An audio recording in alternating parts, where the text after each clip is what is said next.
ನಾವಿವತ್ತು ಮಂಡ್ಯ ಹೋಗಿದ್ವಿ. ಇದು ನನ್ನ ತಂದೆ ಕೆಲಸ ಮಾಡ್ತಿದ್ದಂಥ ಫ್ಯಾಕ್ಟ್ರಿ, ಶುಗರ್ ಫ್ಯಾಕ್ಟ್ರಿ. ಅಲ್ಲೇ ಅಮ್ಮನಿಗೆ ಸ್ವಲ್ಪ ಕೆಲಸ ಇದ್ದಿದ್ದು. ನನ್ನ ಬಾಲ್ಯ ಪೂರ್ತಿಯಾಗಿ ಕಣ್ಮುಂದೆ ಹಂಗೆ ಒಂದು ಸೆಕೆಂಡಲ್ಲಿ ಬಂದೋದಂಗೆ ಆಯಿತು. ಯಾಕೆ ಅಂತೀರಾ, ನಾವು ನಮ್ಮ ಅಪ್ಪಂಗೆ ಮಾರ್ನಿಂಗ್ ಟೈಮಲ್ಲಿ ತಿಂಡಿ ತೊಗೊಂಡೋಗಿ ಕೊಡ್ತಾಯಿದ್ದಿದ್ದು, ಅಲ್ಲೇ ನಾವು ಗ್ರೌಂಡಲ್ಲಿ ಆಟ ಆಡ್ತಿದ್ದಿದ್ದು, ಮತ್ತು ಅಲ್ಲಿ ಒಂದು ಸರ್ಕಲ್ ಆಗಿ ಚುಯ್ಯಾಪುಯ್ಯ ಅರ್ಥ ಇತ್ತು, ಅದನ್ನು ಆಟ ಆಡಿದ್ದು ಎಷ್ಟೆಲ್ಲ ಕಣ್ಮುಂದೆ ಬಂತು ಗೊತ್ತಾ. ನಾವು ಹಳೆ ಮೆಮೊರೀಸ್ನ ಯಾವತ್ತೂ ನಾವು ಮರೆಯೋದಕ್ಕಾಗೋದಿಲ್ಲ. ಇದು ಫ್ಯಾಕ್ಟ್ರಿ ಒಳಗಡೆ ನಡ್ಕೊಂಡು ಹೋಗ್ತಾ ಇದ್ವಿ. ಅಲ್ಲೊಂದು ಸೈನ್ ಆಗಬೇಕಾಗಿತ್ತು, ಅದಕ್ಕೋಸ್ಕರ ಹೋಗಿದ್ವಿ. ಫ್ಯಾಕ್ಟ್ರಿ ಒಳಗಡೆ ಇದು ಸುಮ್ಮನೆ ಹಾಗೆ ನೋಡ್ತಾ ಇದ್ದೆ. ನಮ್ಮಪ್ಪ ಪಿಟ್ಟರ್ ಆಗಿ ವರ್ಕ್ ಮಾಡ್ತಾಯಿದ್ರು. ತುಂಬ ಎಕ್ಸ್ಪೀರಿಯನ್ಸ್ಡ್ ಪರ್ಸನ್. ಹೇಗಿದೆ ನೋಡಿ, ಆ ನೆನಪುಗಳು ಹಾಗೆ ಬರ್ತು. ಟೈಮು ಕರೆಕ್ಟಾಗಿ ಹೋಗ್ಬೇಕಿತ್ತಲ್ಲಿ, ಊಟ ತಗೊಂಡು ಅದು ಕೊಡೋದಾಗಲಿ, ನಮ್ಮಪ್ಪ ಅಲ್ಲಿ ಬಂದು ಆ ಯೂನಿಫಾರ್ಮಲ್ಲಿ ಬಂದು ಊಟ ಇಸ್ಕೊಂಡು ಹೋಗೋದಾಗಲಿ. ಒಂದೊಂದು ಸಾರಿ ನಮ್ಮಪ್ಪ ಬರ್ತಾನೆ ಇರಲಿಲ್ಲ, ಯಾಕೆಂದರೆ ಒಳಗಡೆ ಅವ್ರು ತುಂಬ ಬ್ಯುಸಿ ಇದ್ದರೆ ಬೇರೆಯವ್ರು ಬಂದು ಊಟ ಇಸ್ಕೊಂಡು ಹೋಗೋರು. ಎಲ್ಲ ನೆನಪಾಗೋಯ್ತು. ಅಲ್ಲಿಂದ ನಾವು ಮಂಡ್ಯದ ಕಾಳಮ್ಮ ಟೆಂಪಲ್ ಬಂದ್ವಿ, ಏಕೆಂದರೆ ಇಲ್ಲಿವರೆಗೂ ಬಂದಿದ್ದೀವಿ, ತಾಯಿನ ಒಂದು ಸಾರಿ ದರ್ಶನ ಮಾಡ್ಕೊಂಡು ಹೋಗೋಣ ಅಂತ ಅಂದ್ಬಿಟ್ಟು ಬಂದ್ವಿ. ಇದು ಮಂಡ್ಯದ ಕಾಳಮ್ಮ ಟೆಂಪಲ್. ಇದು ನೋಡಿ, ನಮ್ಮ ಮಂಡ್ಯ ದೇವಸ್ಥಾನ ಸಿಂಪಲಾಗಿ ಎಷ್ಟು ನೀಟಾಗಿದೆ. ಬನ್ನಿ ಒಳಗಡೆ ಹೋಗಿ ದರ್ಶನ ಮಾಡ್ಕೊಂಡು ಬರೋಣ. ಇಲ್ಲಿ ದೇವಸ್ಥಾನದ ಕಾರ್ಯಕಾರಿ ಸಮಿತಿದು ಒಂದು ಏನೋ ಡೀಟೇಲ್ಸ್ ಇದೆ.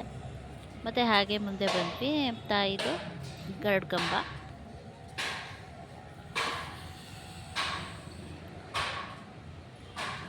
ಇದೇನೆ ಗರುಡಗಂಬ. ಎಷ್ಟೊಂದು ಜನ ನೋಡಿರ್ತೀರ, ನೋಡದೇ ಇರೋರು ನೋಡಿ. ಇವತ್ತು ಅಲಂಕಾರ ತುಂಬ ಚೆನ್ನಾಗಿತ್ತು. ನಾನು ನೋಡಿದಾಗ ಅಮ್ಮ ನಮಸ್ಕಾರ ಮಾಡ್ಕೋತಾ ಇದ್ದಾರೆ. ನೆಕ್ಸ್ಟ್ ನಾನು ಹೋಗಿ ನಮಸ್ಕಾರ ಮಾಡ್ಕೋತೀನಿ. ನೀವು ಹಾಗೆ ನಮಸ್ಕಾರ ಮಾಡ್ಕೊಳ್ಳಿ.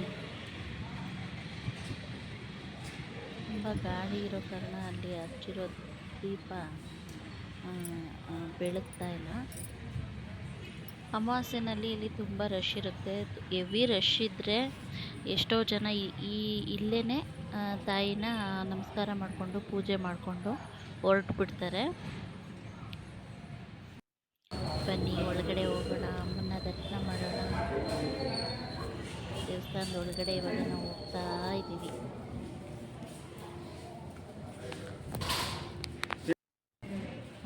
ವಿಡಿಯೋ ಅಲೋ ಮಾಡ್ತಾರೋ ಇಲ್ವೋ ಅನ್ನೋ ಒಂದು ಭಯದಲ್ಲೇ ನಾನು ಒಳಗಡೆ ಬಂದೆ. ನಾನು ತುಂಬ ವರ್ಷ ಆಗಿತ್ತು ಸನ್ನಿಧಾನಕ್ಕೆ ಬಂದು. ಗೊತ್ತಿಲ್ಲ, ಪುರೋಹಿತರು ಬಂದಾಗೆಲ್ಲ ನಾನು ಮೊಬೈಲ್ನ ಆಫ್ ಮಾಡ್ತಾಯಿದ್ದೆ, ಮತ್ತು ಅವ್ರು ಒಳಗಡೆ ಹೋದ ತಕ್ಷಣ ಮತ್ತೆ ಆನ್ ಮಾಡ್ತಾಯಿದ್ದೆ, ಆ ಥರ ಮಾಡ್ತಾಯಿದ್ದೆ. ಇಲ್ಲಿಂದ ಸ್ವಲ್ಪ ಕಾಣಿಸ್ತಾ ಇಲ್ಲ, ನಾವು ಸ್ವಲ್ಪ ಮುಂದೆ ಹೋಗೋಣ. ನೋಡಿ, ಇವಾಗ ಕಾಣಿಸ್ತಾ ಇದೆ. ಇನ್ನೇನು ಆರತಿ ಮಾಡ್ತಾರೆ, ಎಲ್ಲರೂ ನಮಸ್ಕಾರ ಮಾಡ್ಕೊಳ್ಳಿ.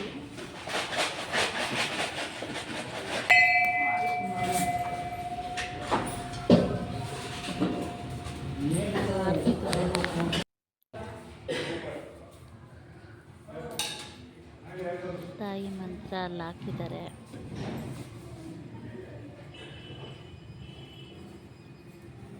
ಮತ್ತು ಇದು ಉತ್ಸವ ಮೂರ್ತಿ, ಮೆರವಣಿಗೆ ಮಾಡೋದಕ್ಕೆ ಈ ತಾಯಿನ ಕರ್ಕೊಂಡು ಹೋಗ್ತಾರೆ. ಹಂಗಾಗಿ ಇದು ಉತ್ಸವ ಮೂರ್ತಿ. ಇಲ್ಲಿ ಹೊರಗಡೆ ಇತ್ತು, ನಾನು ಹಾಗೆ ವಿಡಿಯೋ ಮಾಡಿದ್ದೀನಿ.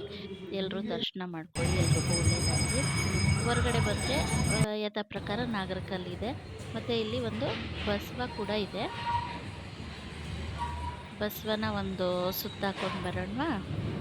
ಬನ್ನಿ, ಮತ್ತೆ ಒಂದು ಸುತ್ತಾಕೊಂಡು ಬರೋಣ.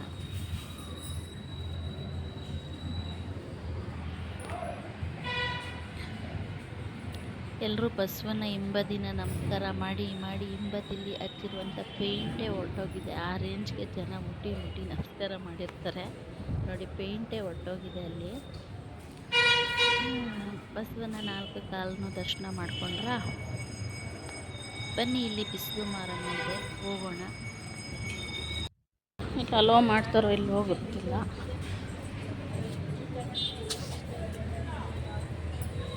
ಅಮ್ಮನ ಪಾದ ನಮಸ್ಕಾರ ಮಾಡ್ಕೊಳ್ಳಿ.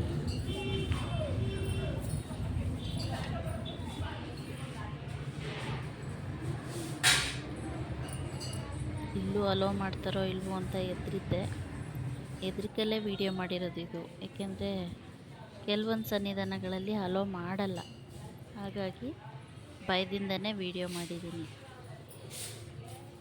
ದರ್ಶನ ಆಯಿತು, ಬನ್ನಿ ತೀರ್ಥ ತಗೊಳ್ಳೋಣ.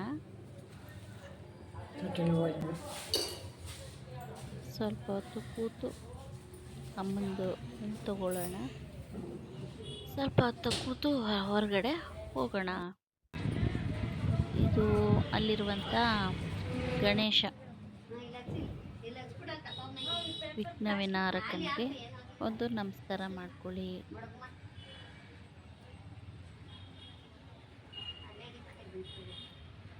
ಓಕೆ ಫ್ರೆಂಡ್ಸ್, ಬಾಯ್.